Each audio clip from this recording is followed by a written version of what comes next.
بسم اللہ الرحمن الرحیم اللہم صلی علی محمد و آل محمد الحمد للہ الذی جعلنا من المتمسکین بولایت علی بن ابی طالب۔ آج کی اس نشست میں آپ کے ساتھ عید غدیر کے حوالے سے گفتگو کریں گے۔ عید غدیر عید ولایت مولا علی ہر اس مسلمان کی عید جو رسول اللہ صلی اللہ علیہ وآلہ وسلم کو اپنا مولا مانتا ہے۔ اس لیے کہ یہ عید اس واقعے کی مناسبت سے ہے جو غدیر خم کے موقع پر حجۃ الوداع کے بعد پیش آیا، اور اس میں رسول اللہ صلی اللہ علیہ وآلہ وسلم نے ہزاروں صحابہ کے مجمع میں مولا علی کی ولایت کا اعلان ان الفاظ میں کیا: من کنت مولاہ فہذا علی مولاہ، جس کا میں مولا ہوں یہ علی اس کا مولا ہے۔ تو عید غدیر عید ولایت مولا علی۔ سب سے پہلے تھوڑا سا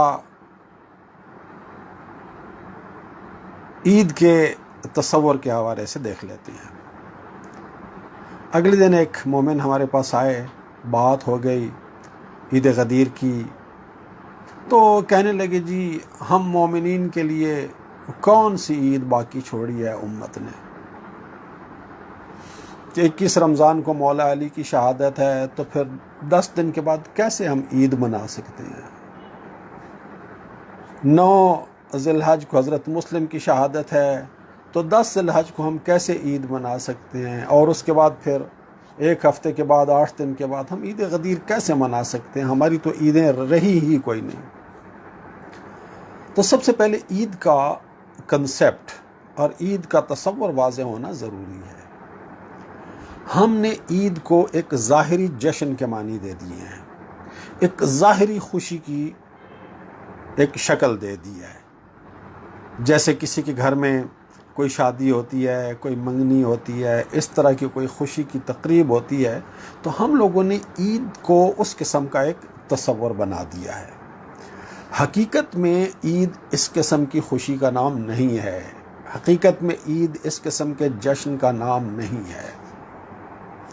عید الفطر کو اگر دیکھیں تو عید الفطر اس مومن کی عید ہے جس نے ماہ مبارک رمضان کے سارے روزے ظاہری و باطنی آداب و شرائط کے ساتھ رکھے، اور اپنے روزوں کے ذریعے سے تقوی میں ترقی کی، اور تقوی میں ایک اعلیٰ منزل، ایک اعلیٰ مقام پر پہنچا۔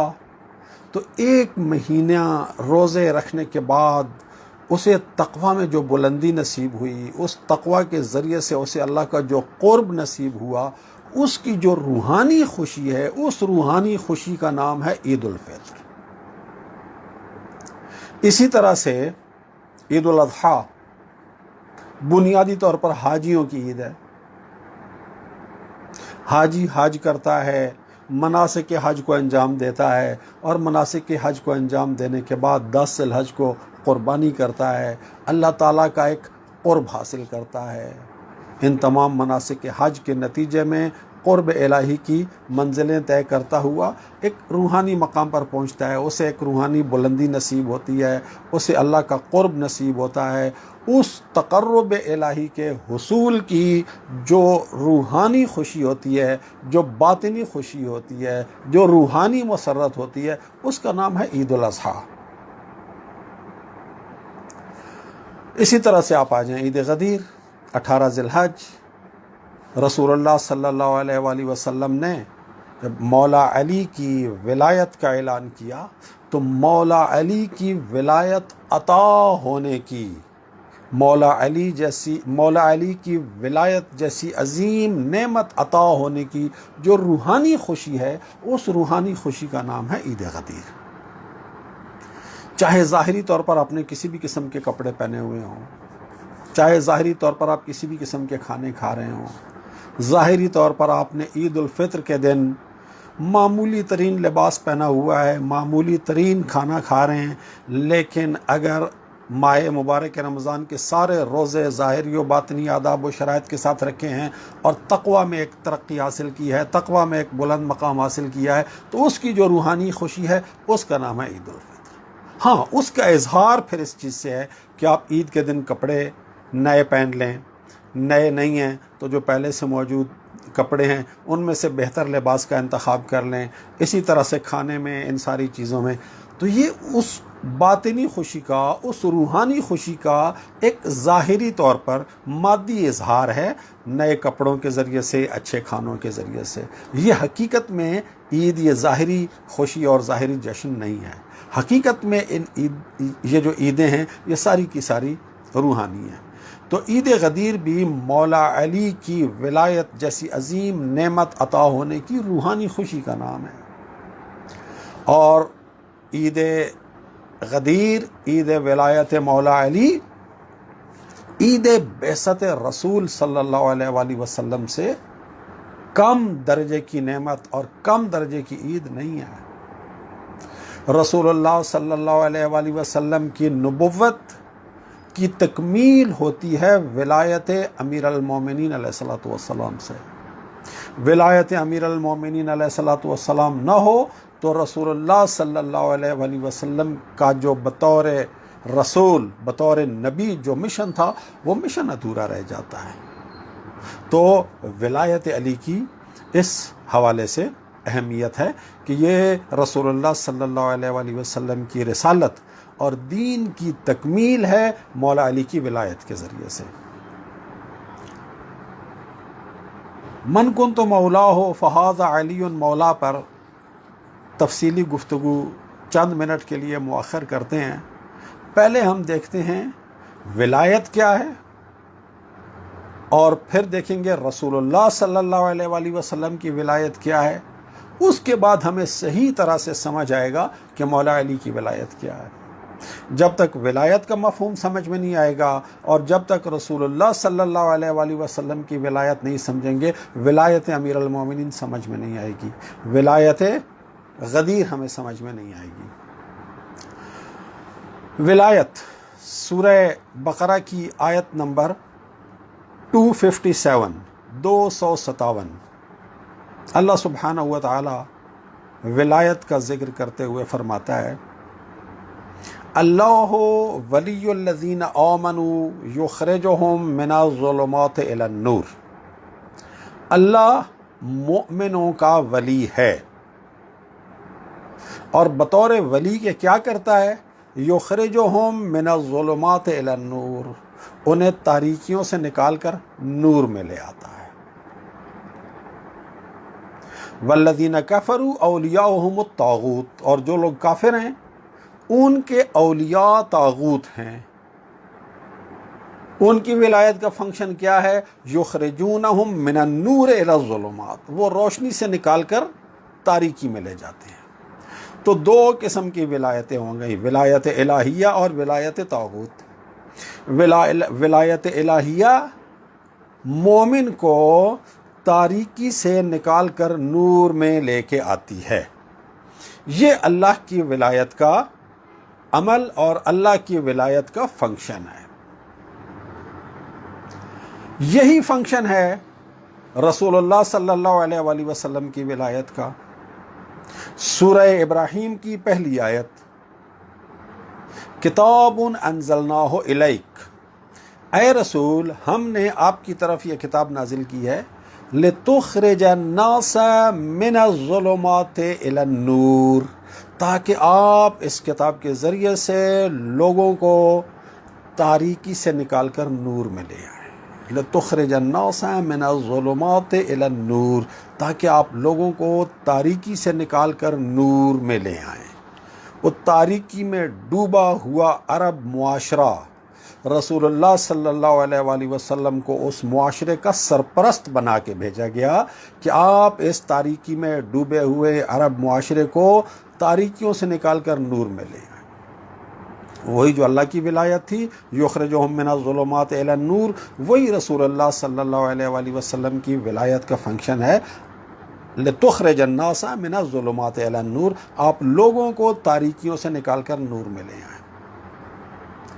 اسی سورہ ابراہیم کی آیت نمبر 5 میں حضرت موسیٰ کا ذکر ہے کہ اللہ تعالیٰ نے حضرت موسیٰ کو بھی یہی حکم دیا، ان اخرج قومک من الظلمات الی النور، اے موسیٰ اپنی قوم کو تاریکیوں سے نکال کر نور میں لے آؤ۔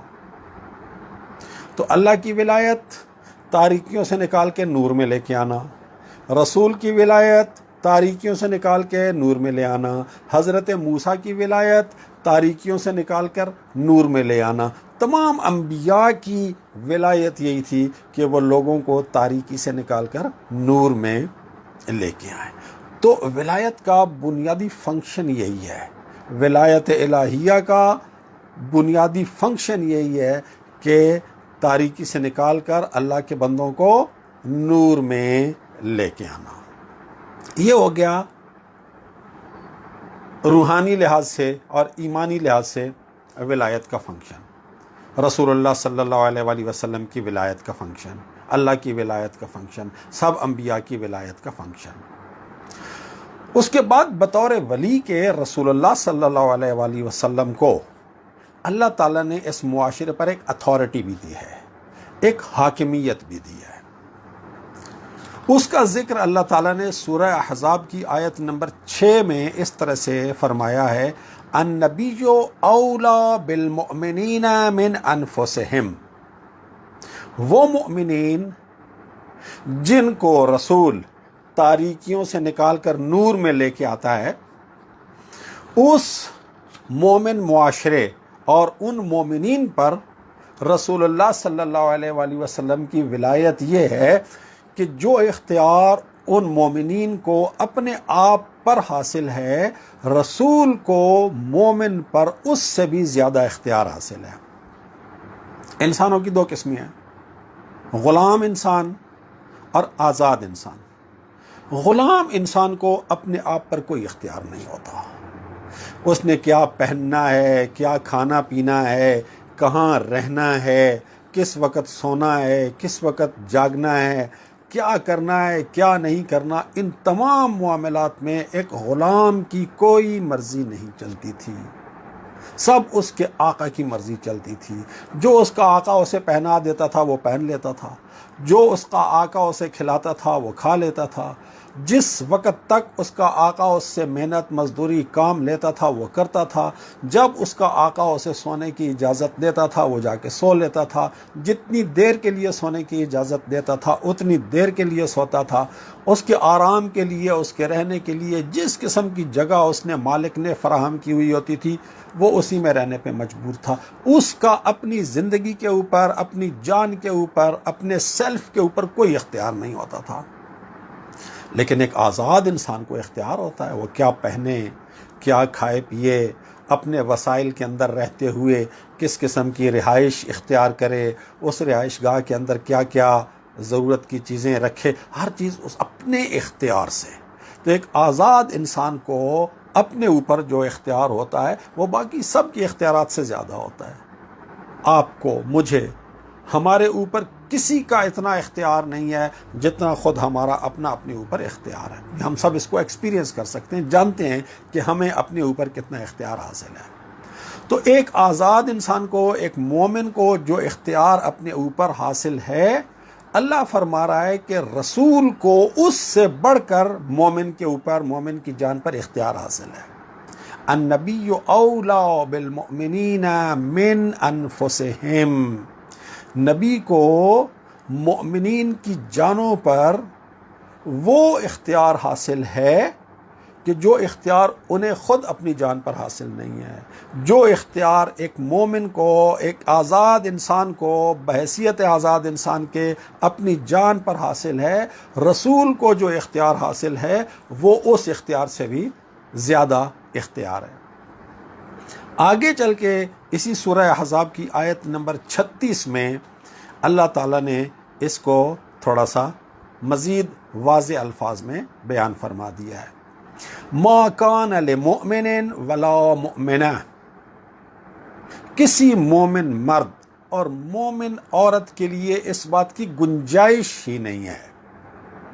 اذا قضى اللہ ورسولہ امرا ان یکون لہم الخیارہ، کہ جب اللہ اور اللہ کے رسول اس کے کسی معاملے کا فیصلہ کر دیں تو پھر ان کے پاس ایسی کوئی گنجائش ہی نہیں ہے کہ اس معاملے کا ان کے پاس اختیار ہو. اللہ اور اللہ کے رسول نے کسی معاملے کا فیصلہ کر دیا، اب مومن اس کو ویٹو نہیں کر سکتا ہے. مومن یہ نہیں کہہ سکتا کہ جی میری مرضی یہ ہے، میرا اختیار یہ ہے، میں یہ کروں گا. نہیں، اللہ اور اللہ کے رسول نے جس چیز کا فیصلہ کر دیا اس پر مومن کا اختیار ختم. اس کے بعد مزید اس کی وضاحت ہوتی ہے سورہ نساء کی آیت نمبر 65 میں. اللہ تعالیٰ اپنی قسم کھا کر رسول اللہ سے ایک بات کر رہا ہے، فلا وربک، اے رسول تیرے رب کی قسم، لا یؤمنون، یہ مومن ہو ہی نہیں سکتے. یہ جو مومن ہونے کا دعویٰ کرتے ہیں تیرے آس پاس بیٹھے ہوئے ہیں، یہ مومن ہو ہی نہیں سکتے. حتی یحکموک فیما شجر بینہم، جب تک کہ آپس کے اختلافات اور آپس کے جھگڑوں میں آپ کو جج اور قاضی نہ بنا لیں. ثم لا یجدوا فی انفسہم حرجا مما قضیت، اور پھر جو فیصلہ آپ کر دیں اس فیصلے کے بارے میں اپنے دل میں بھی کسی قسم کی تنگی محسوس نہ کریں. وَيُسَلِّمُوا تَسْلِيمًا، اور مکمل طور پر تیرے فیصلے کے سامنے سر تسلیم خم کر لیں. دیکھیں، آپ کا کسی بندے کے ساتھ کوئی جھگڑا ہو جاتا ہے، آپ کیس عدالت میں لے جاتے ہیں. اب اگر آپ کے حق میں فیصلہ ہو جائے تو آپ تو خوش ہو جاتے ہیں نا، اس میں تو آپ کے دل میں کوئی تنگی پیدا ہونے کا سوال ہی پیدا نہیں ہوتا. جب فیصلہ آپ کے حق میں ہو جائے، جب فیصلہ آپ کے خلاف ہو جائے تو پھر بظاہر آپ عدالت کا فیصلہ ماننے کے پابند ہوتے ہیں، لیکن دل میں آپ ایک تنگی محسوس کرتے ہیں، دل میں ایک کدورت سی محسوس کرتے ہیں، ایک کبیدگی سی محسوس کرتے ہیں کہ میرے حق میں فیصلہ نہیں ہوا، میرے خلاف فیصلہ ہو گیا. ایک تھوڑی سی کسک ہوتی ہے دل کے اندر. لیکن اللہ تعالیٰ مومنین سے یہ کہہ رہا ہے کہ جب رسول کی عدالت میں تم اپنا معاملہ لے کے جاؤ اور رسول تمہارے خلاف فیصلہ دے دیں تو تمہارے مومن ہونے کی نشانی یہ ہے کہ تم اپنے دل میں بھی اس فیصلے سے جو تمہارے خلاف ہوا ہے ذرا سی بھی تنگی محسوس نہ کرو. ثم لا یجدوا فی انفسہم حرجا مما قضیت، جو آپ نے فیصلہ کر لیا ہے اس سے اپنے دل میں بھی ذرا سی تنگی محسوس نہ کریں. ویسلموا تسلیما، اور کھلے دل سے آپ کے فیصلے کو تسلیم کر لیں، آپ کے فیصلے کے سامنے مکمل طور پر سر تسلیم خم کر لیں.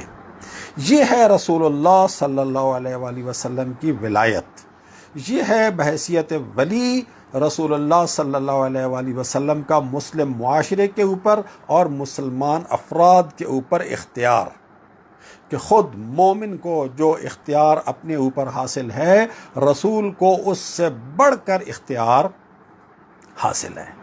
اب یہ جب رسول کا اختیار اور رسول کی ولایت سمجھ میں آ گئی تو اب سمجھ میں آ جائے گا کہ جب رسول اللہ صلی اللہ علیہ وآلہ وسلم نے مولا علی کو مسلمانوں کا مولا مقرر کیا تو یہاں پر مولا کے معنی کیا ہیں. یہاں ایک بات اور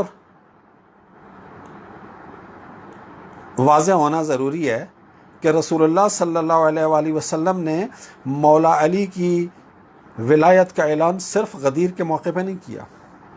یہ ایسی صورتحال تھی جیسے آج کل بھی ہوتا ہے کہ ایک پولیٹیکل لیڈر ہے، ایک سیاسی رہنما ہے، وہ ایک بات کرتا ہے اپنے کچھ مخصوص دوستوں کے سامنے، پھر اسی بات کو کسی اور جگہ پر چند افراد کے سامنے بیان کرتا ہے، پھر اسی بات کو کسی اور موقع پر کچھ اور افراد کے سامنے بیان کرتا ہے.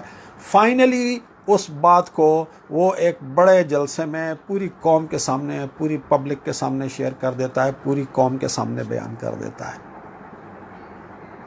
رسول اللہ صلی اللہ علیہ وآلہ وسلم نے بھی حجۃ الوداع کے بعد مکہ سے مدینہ آتے ہوئے غدیر خم کے مقام پر یہ جو مولا علی کی ولایت کا اعلان کیا تھا، اس سے پہلے بھی متعدد مقامات پر رسول اللہ صلی اللہ علیہ وآلہ وسلم نے مولا علی کی ولایت کا اعلان کیا تھا، مولا علی کی ولایت کا ذکر کیا تھا۔ مثالیں بہت زیادہ ہیں۔ ایک مثال آپ کے ساتھ شیئر کرتا ہوں۔ کتاب ہے مستدرک حاکم، اس کی جلد نمبر 4 اور جلد نمبر 4 حدیث نمبر 4578، حدیث نمبر 4578۔ رسول اللہ کے ایک صحابی ہیں بریدہ اسلمی۔ بریدہ اسلمی راوی ہیں، وہ کہتے ہیں غزوت مع علی الی الیمن۔ رسول اللہ صلی اللہ علیہ وآلہ وسلم نے مولا علی کو ایک جنگ کی قیادت کے لیے یمن بھیجا، اور میں اس جنگ میں مولا علی کے ساتھ تھا، یمن کی جنگ میں۔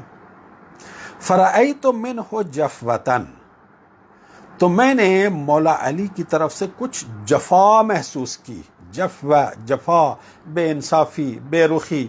کوئی مولا علی علیہ الصلوۃ والسلام بطور قائد کے، بطور کمانڈر کے، جس طرح سے انہوں نے وہاں پر پلان کیا، تو محسوس ہوا ہوگا کہ شاید کو میرے ساتھ زیادتی ہو رہی ہے، مجھے اگنور کیا جا رہا ہے، میری اہمیت کو اس طرح سے نہیں خیال رکھا جا رہا جیسے رکھنا چاہیے۔ تو تھوڑا سا بریدہ اسلمی نے ایک جفا محسوس کی، ایک بے انصافی محسوس کی، ایک بے رخی محسوس کی۔ تو کہتے ہیں فقدمت علی رسول اللہ صلی اللہ علیہ وآلہ وسلم، پھر جب جنگ کے بعد ہم آئے تو میں رسول اللہ صلی اللہ علیہ وآلہ وسلم کی خدمت میں حاضر ہوا۔ فذکرت علیًا، تو میں نے مولا علی کا، یہ مولا کا لفظ میں کہہ رہا ہوں، فذکرت علیًا، تو میں نے علی علیہ السلام کا ذکر کیا۔ فتنقصتہ، اور حضرت علی کی تھوڑی سی تنقیص کی، حضرت علی کی شکایت کی۔ اور جب میں نے رسول اللہ صلی اللہ علیہ وآلہ وسلم کے سامنے حضرت علی کی تنقیص کی، حضرت علی کے خلاف شکایت کی، فرأیت وجہ رسول اللہ صلی اللہ علیہ وسلم یتغیر، تو میں نے دیکھا کہ رسول اللہ صلی اللہ علیہ وآلہ وسلم کے چہرے مبارک کا رنگ بدل رہا تھا۔ رسول اللہ صلی اللہ علیہ وآلہ وسلم کے چہرے مبارک کا رنگ متغیر ہو رہا تھا۔ اور پھر رسول اللہ نے شکایت سننے کے بعد کیا کیا؟ فقال یا بریدہ، آپ نے فرمایا اے بریدہ، الست اولی بالمؤمنین من انفسہم، اپنی ولایت کا ذکر کر رہے ہیں کہ کیا مجھے مؤمنین پر ان کی جانوں پر ان کے اپنے اختیار سے زیادہ اختیار حاصل نہیں ہے؟ قلت بلا یا رسول اللہ، وہی رسول اللہ کی ولایت جس کا سورہ احزاب کی آیت نمبر 6 میں اللہ تعالیٰ نے ذکر کیا ہے کہ رسول کو مومنین پر مومنین کی جانوں پر ان کے اختیار سے زیادہ اختیار حاصل ہے۔ رسول اللہ صلی اللہ علیہ وآلہ وسلم اپنی اس ولایت کا ذکر کر رہے ہیں، اعتراف لے رہے ہیں، اقرار لے رہے ہیں بریدہ سے کہ اے بریدہ، جو اختیار مومنین کو اپنی جانوں پر حاصل ہے، کیا مجھے اس سے زیادہ اختیار حاصل نہیں ہے ان کی جانوں پر؟ تو بریدہ کہتے ہیں بلا یا رسول اللہ، یا رسول اللہ، بے شک آپ کو ہماری جانوں پر جو ہمیں اختیار حاصل ہے اس سے زیادہ اختیار حاصل ہے۔ تو پھر رسول اللہ صلی اللہ علیہ وآلہ وسلم نے فرمایا من کنت مولاہ فعلی مولا، بس جس کا میں مولا ہوں اس کا علی مولا ہے۔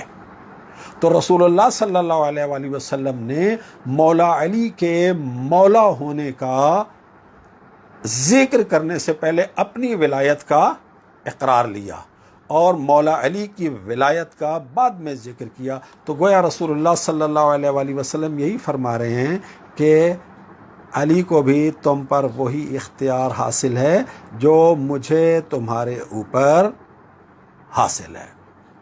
یہ ایک موقع ہو گیا۔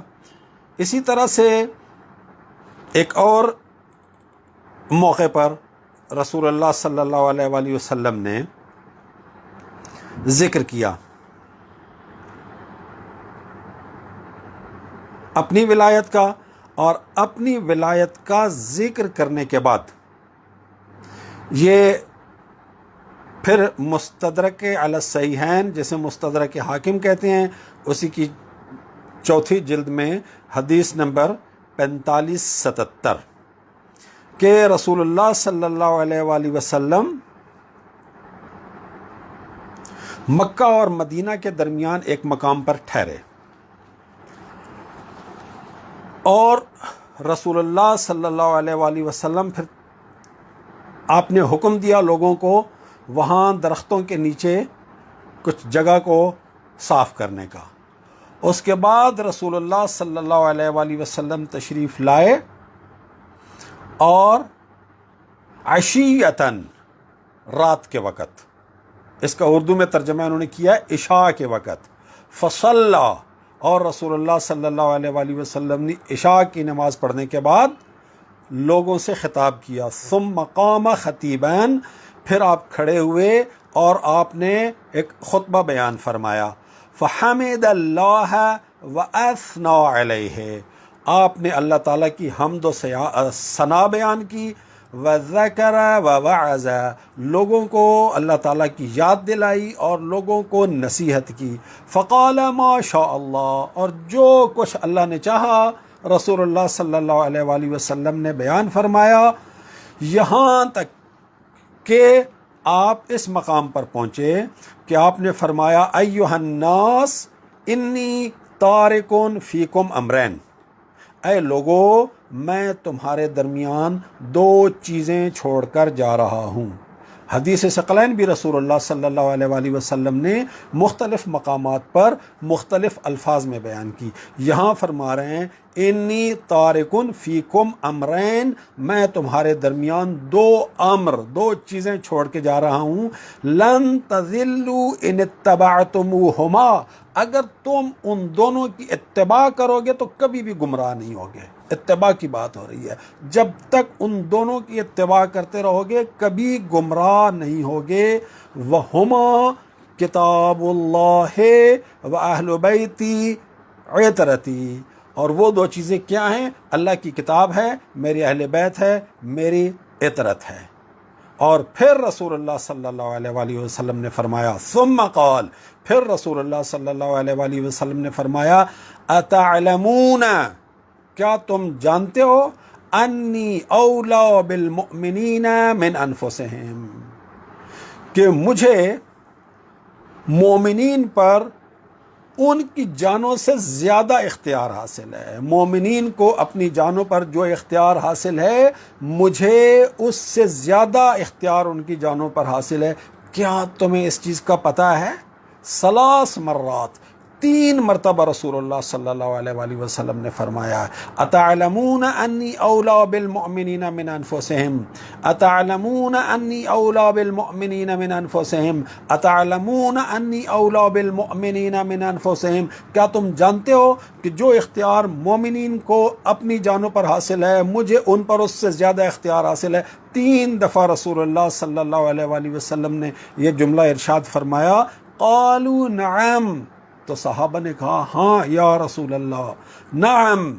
فقال رسول اللہ صلی اللہ علیہ وسلم، تو رسول اللہ صلی اللہ علیہ وآلہ وسلم نے فرمایا، من کنت مولاه فعلی مولا، جس کا میں مولا ہوں اس کا علی مولا ہے۔ تو دیکھیں رسول اللہ صلی اللہ علیہ وآلہ وسلم نے پہلے اپنے مولا ہونے کا اقرار لیا، اور اپنے مولا ہونے کا اقرار لے کر پھر فرمایا کہ جس کا میں مولا ہوں، جس سینس میں میں مولا ہوں، جس معنی اور مفہوم میں میں مولا ہوں، علی بھی ان کا اہل ایمان کا مولا ہے۔ اس کے ساتھ ہی حدیث ہے، حدیث نمبر 4576، یہ ہے غدیر خم کے موقع پر کہ رسول اللہ صلی اللہ علیہ وآلہ وسلم غدیر خم کے موقع پر تشریف لائے حجۃ الوداع کے بعد. حجۃ الوداع کے بعد مکہ سے چلے، مدینہ آ رہے تھے، راستے میں مدینہ کے قریب غدیر خم کے مقام پر رسول اللہ صلی اللہ علیہ وآلہ وسلم نے پڑاؤ کیا، اور وہاں اصحاب کے مجمع میں رسول اللہ صلی اللہ علیہ وآلہ وسلم نے فرمایا کأنی قد دعیتو، مجھے ایسے لگتا ہے میرا بلاوا آ گیا ہے. فأجبتو، اور میں نے وہ بلاوا قبول بھی کر لیا ہے. یہاں ایک اور بات ذرا رک کے، مسلمانوں کے ساتھ ایک زیادتی کیا ہوئی ہے کہ مسلمانوں نے رسول اللہ صلی اللہ علیہ وآلہ وسلم کے ان واضح ترین ارشادات کا مطلب سمجھنے کے لیے مولوی پہ ڈیپینڈ کیا ہے، اور مولوی نے اپنی فرقہ وارانہ سوچ کے تابع ہو کر معانی بیان کیے ہیں. آپ دیکھیں آج کل ہمارے ملک میں جو سیاسی صورتحال چل رہی ہے اور مختلف سیاسی لیڈرز جلسے کر رہے ہیں، تو ان جلسوں میں جب کوئی سیاسی لیڈر تقریر کرتا ہے تو وہ جو لوگ سن رہے ہوتے ہیں، کیا وہ چل کے بعد میں کسی مولوی سے پوچھتے ہیں کہ مولانا صاحب آج رات کو ہم نے فلاں لیڈر کا جلسہ سنا تھا، اس میں اس نے یہ بات کہی تھی، اس کی بات کا کیا مطلب ہے؟ کوئی بندہ نہیں جاتا، کسی مولوی سے نہیں پوچھتا. وہ جو اس جلسے میں ہوتے ہیں اس کے سپورٹر، انہیں بھی پتہ ہوتا ہے کہ ہمارا لیڈر کیا کہہ رہا ہے، اور جو مخالفین سن رہے ہوتے ہیں گھروں میں بیٹھ کر ٹیلی ویژن پر یا سوشل میڈیا پر، انہیں بھی پتہ ہوتا ہے کہ وہ کیا کہہ رہا ہے. تو رسول اللہ صلی اللہ علیہ وآلہ وسلم بریدہ اسلمی سے ایک بات کہہ رہے ہیں، تو کیا بریدہ اسلمی کو سمجھ نہیں آئی کہ رسول اللہ صلی اللہ علیہ وآلہ وسلم کیا کہہ رہے ہیں؟ یا ایک مقام پر عشاء کی نماز کے وقت صحابہ کے درمیان تقریر کر رہے ہیں اور وہاں فرما رہے ہیں، تو کیا صحابہ کو سمجھ نہیں آ رہی تھی؟ اور اسی طرح سے آپ اپنے آپ کو رکھیں، رسول اللہ صلی اللہ علیہ وآلہ وسلم کو اپنا ایک لیڈر سمجھیں کہ رسول اللہ صلی اللہ علیہ وآلہ وسلم آپ کے لیڈر ہیں، اور رسول اللہ صلی اللہ علیہ وآلہ وسلم غدیر خم کے مقام پر جلسہ کر رہے ہیں، ایک جلسہ ہے، اور اس جلسے میں رسول اللہ صلی اللہ علیہ وآلہ وسلم تقریر کرتے ہوئے فرماتے ہیں کأنی قد دعیتو، میرا بلاوا آ گیا. فأجبتو، اور میں نے وہ بلاوا قبول بھی کر لیا ہے. تو اب خود اپنے آپ کو رکھیں اس جلسے میں، رسول اللہ صلی اللہ علیہ وآلہ وسلم کو اپنا لیڈر سمجھیں، اور یہ تصور کریں، اپنی اس ذہنی کیفیت کے ساتھ رسول اللہ کے اس فرمان کو سنیں کہ آپ کا لیڈر ایک جلسے میں ایک بات کر رہا ہے، آپ سن رہے ہیں، تو خود سمجھنے کی کوشش کریں کہ آپ کا لیڈر رسول اللہ صلی اللہ علیہ وآلہ وسلم اس جلسے میں کیا کہہ رہا ہے. کأنی قد دعیتو، میرا بلاوا آ گیا ہے. فأجبتو، اور میں نے وہ بلاوا قبول کر لیا ہے. انی قد ترکتو فیکم الثقلین، میں نے تمہارے درمیان دو بھاری چیزیں چھوڑ دی ہیں، یعنی دو بھاری چیزیں تمہارے درمیان چھوڑ کے جا رہا ہوں. احدہما اکبر من الآخر، ان میں سے ایک جو ہے وہ دوسری سے بڑی ہے. کتاب اللہ تعالی، اللہ تعالیٰ کی کتاب، وعطرتی، اور اپنی عطرت، یہ دو بھاری چیزیں تمہارے درمیان چھوڑ کے جا رہا ہوں. فانظروا، اب تم دیکھو، کیف تخلفونی فیہما، میرے بعد تم ان دونوں کے ساتھ کیا سلوک کرتے ہو، میرے بعد تم ان دونوں کے بارے میں کیا رویہ اختیار کرتے ہو. ثم اخذ بید علی رضی اللہ عنہ، پھر رسول اللہ صلی اللہ علیہ وآلہ وسلم نے مولا علی کا ہاتھ پکڑا. فانظروا کیف تخلفونی فیہما، تم دیکھو کہ تم میرے بعد ان دونوں کے ساتھ کیا سلوک کرو گے. فإنہما لن یفترقا، یہ دونوں کبھی ایک دوسرے سے الگ نہیں ہوں گے. حتی یرد علی الحوض، یہاں تک کہ حوض پر ایک ساتھ میرے پاس پہنچ جائیں گے. ثم قال، پھر رسول اللہ صلی اللہ علیہ وآلہ وسلم نے فرمایا، دیکھیے پہلے کیا کہہ رہے ہیں کہ میرا بلاوا آ چکا ہے، میں نے بلاوا قبول کر لیا ہے، میں تمہارے درمیان یہ دو چیزیں چھوڑ کر جا رہا ہوں. ثم قال، پھر آپ نے فرمایا، ان اللہ عز وجل مولایا، اللہ عز وجل میرا مولا ہے. وَأَنَا مولا کل مؤمن، اللہ عز و جل میرا مولا ہے اور میں ہر مومن کا مولا ہوں. ثم اخذ بید علی رضی اللہ عنہ، پھر رسول اللہ صلی اللہ علیہ وآلہ وسلم نے حضرت علی کا ہاتھ پکڑا اور فرمایا من کنت مولاہ فہذا ولیہ، جس کا میں مولا ہوں اس کا یہ ولی ہے، اس کا یہ مولا ہے. اللہم وال من والاہ، اے اللہ جو علی کو اپنا ولی بنائے تو اس کا ولی بن جا، جو علی کو اپنا ولی مانے تو اس کا ولی بن جا. مطلب کیا ہے؟ اللہ جب کسی کا ولی ہوتا ہے تو کیا کرتا ہے؟ یخرجہم من الظلمات الی النور. تو اللہ کی ولایت یہ ہے. رسول اللہ فرما رہے ہیں کہ اے اللہ جو علی کو اپنا ولی مان لے، جو علی کو اپنا مولا مان لے، تو اس کا ولی بن جا، اس کا سرپرست بن جا، یعنی اسے تاریکیوں سے نکال کر نور میں لاتا رہے. وعاد من عاداہ، اور جو علی سے دشمنی کرے تو اس کا دشمن بن جا. احادیث کی تعداد بہت زیادہ ہے، ہم ساری حدیثیں بیان کرنے لگے ہیں تو ہمیں کم از کم 2 اشرے چاہیے غدیر کے بارے میں گفتگو کرنے کے لیے. اس لیے کہ حدیث غدیر وہ حدیث ہے، شاید وہ واحد حدیث ہو کہ جتنی کثرت سے صحابہ نے اس حدیث کو نقل کیا ہے، کسی اور حدیث کو نقل نہیں کیا ہے. اس حدیث کی 153 سندیں ہیں، 153 سندیں ہیں، اور ساری کی ساری سندیں یا صحیح ہیں یا حسن ہیں، ضعیف ایک بھی سند نہیں ہے. سند کے لحاظ سے حدیث جو ہے صحیح ہوتی ہے، یہ اس کا درجہ آتا ہے ٹاپ کے اوپر، اور صحیح کے بعد نچلا درجہ آتا ہے حسن کا، اس کے بعد آ جاتا ہے ضعیف حدیث کا درجہ. تو یہ 153 حدیثیں، 153 سندیں جن سے حدیث غدیر ہم تک پہنچی ہے، یہ یا صحیح حدیثیں ہیں یا حسن حدیثیں ہیں، ضعیف ایک بھی نہیں ہے. اور اس حدیث کو بیان کرنے والے جو اصحاب ہیں، اصحاب رسول، ان کی تعداد 90 سے زیادہ ہے، 95 سے زیادہ ہے. تو اتنی کثرت کے ساتھ کوئی بھی حدیث بیان نہیں کی گئی جتنی کثرت کے ساتھ یہ حدیث ولایت امیر المومنین علیہ الصلوۃ والسلام بیان کی گئی ہے. اب اہل تشیع کہتے ہیں کہ مولا کے معنی ہے حاکم، مولا کے معنی ہے آقا، مولا کے معنی ہے سردار، مولا کے معنی ہے رہنما. اہل سنت کے علماء کہتے ہیں کہ مولا کے معنی ہے دوست. اب مولویوں کی باتوں کو آپ چھوڑ دیں، مولوی کی بات کو آپ چھوڑ دیں. وہی جو میں نے عرض کیا کہ آپ سمجھیں کہ رسول اللہ صلی اللہ علیہ وآلہ وسلم آپ کے لیڈر ہیں اور آپ جلسے میں بیٹھے ہوئے ہیں اور رسول اللہ صلی اللہ علیہ وآلہ وسلم بیان فرما رہے ہیں. میرا بلاوا آ گیا ہے، میں نے بلاوا قبول کر لیا ہے، میں 2 بھاری چیزیں چھوڑ کے جا رہا ہوں، یہ دونوں حوض کوثر پر ایک ساتھ میرے پاس آ جائیں گی. اللہ میرا مولا ہے، میں سب مومنوں کا مولا ہوں، جس کا میں مولا ہوں اس کا علی مولا ہے. آپ کو کیا سمجھ آتی ہے؟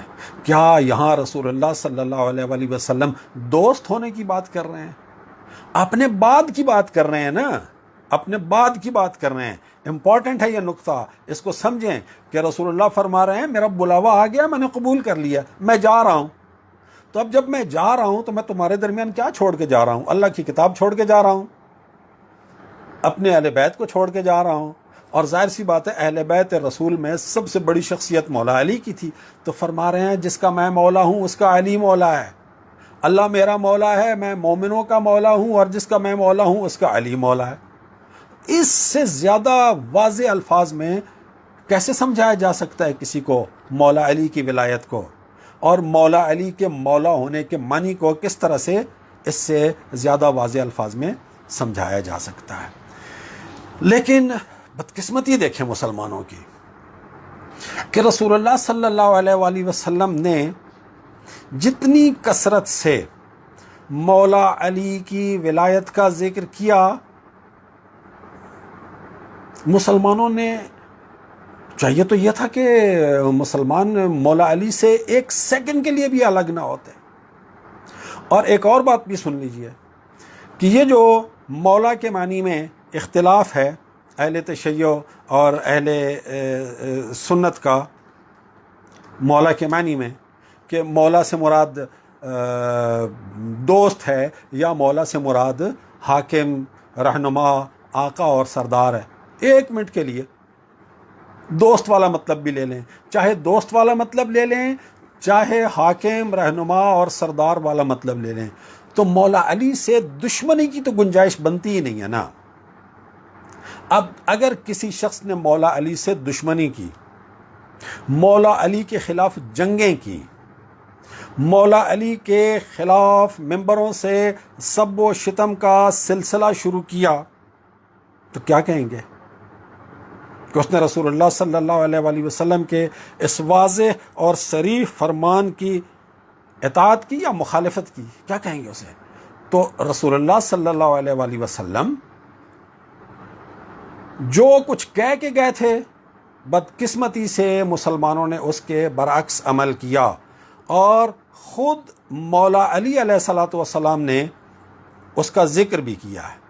پھر یہی کتاب مستدرک حاکم، مستدرک علی الصحیحین، امام حاکم کی، اس کی چوتھی جلد میں حدیث نمبر 4686 4686، حیان اسدی یہ راوی ہیں، اور یہ حیان اسدی کہتے ہیں کہ سمعت علی یقول، میں نے حضرت علی علیہ السلام کو یہ کہتے ہوئے سنا، قال علی رسول اللہ صلی اللہ علیہ وسلم، کہ مولا علی فرماتے ہیں کہ مجھے رسول اللہ صلی اللہ علیہ وآلہ وسلم نے بتایا، مولا علی کہہ رہے ہیں مجھے رسول اللہ صلی اللہ علیہ وآلہ وسلم نے بتایا، ان الامت ستغدر بک بعدی، اے علی میرے بعد یہ امت تیرے ساتھ غداری کرے گی۔